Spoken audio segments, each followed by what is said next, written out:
존경하는 황영호 의장님과 선배 동료 의원 여러분, 청주시 제2선거구 국민의힘 최정원 의원입니다.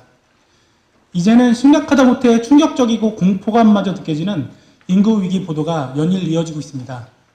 통계청이 발표한 22년도 합계 출산율은 0.78로 전 세계 꼴찌였는데 작년도 충북 출생아 수 역시 총 7,400여 명으로 전국에서 네 번째 큰 하락폭을 기록했습니다. 인구 위기를 넘어 명실공히 지방 소멸 위기가 가시화되고 있는 암울한 전망입니다. 존경하는 김명환 도지사님, 관계 공무원 여러분, 최근 충북의 응급산모 갈 곳이 없다는 보도 내용을 보셨습니까? 충북에서 고위험 응급산모와 신생아 중환자치료를 담당하고 있는 병원이 몇 군데인지는 알고 계십니까? 고위험 산모란 일반 산모보다 임신이나 분만 과정에서 더 섬세하고 철저한 관리가 필요한 산모를 말합니다. 최근 결혼 연령과 난임 문제의 증가로 고령 산모, 인공수정 다태아 문제와 등 고위험 산모가 많이 늘어났습니다. 21년도 기준 만 35세 이상 산모 비중은 총 35%로 10년 전에 비해 약 2배 넘게 증가했고 고위험 신생아 역시 1.5배가량 증가했습니다.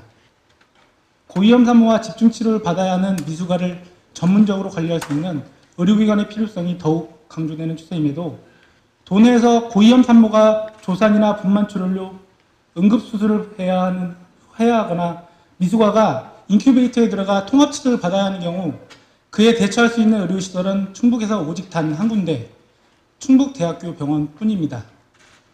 그간 5명의 산부인과 의사가 1년 365일 당직 시스템이라는 가히 바람 앞에 등불 같은 형태로 운영되며 가까스로 버텨왔던 충북대 산부인과마저도 최근 교수 한 명이 사직하면서 앞으로의 야간 진료와 수술의 파행을 빚게 되었습니다. 설상가상으로 남아있는 전문 인력 중 교수 2명은 곧 정년을 앞두고 있고 말입니다. 이제 개인 산부인과에서 야간에 응급 상황이 발생해서 고난도 상과 수술이 필요하면 도내가 아닌 대전이나 서울, 경기로 전원해야 한다고 합니다. 충북 응급산모는 갈 곳이 없게 된 셈입니다.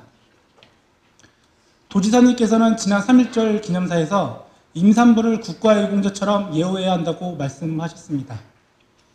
그러나 현재 충북은 그야말로 산부인과 진료 사각지대입니다.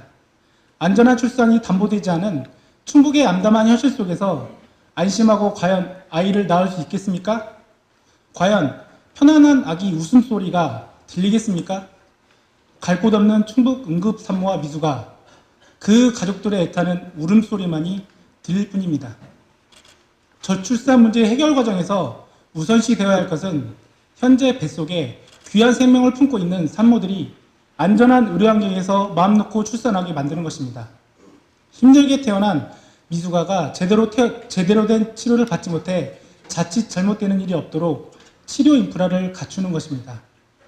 이를 위해 현재 고위험 산모들의 응급 야간 수술과 미숙아 통합 치료가 가능하도록 산부인과 의사 인력 수급의 문제가 먼저 해결되어야 합니다.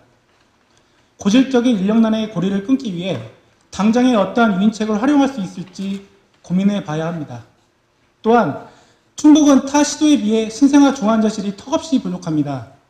출생아 수를 고려하면 충북에 필요한 신생아 중환자실 병상 수는 50개 이상인데 현실은 신생아 집중치료센터를 보유한 충북대 병원이 그 절반인 25개 병상을 운영하는 데 그치고 있습니다. 대전만 해도 92개인 것과 비교하면 참담한 수준입니다.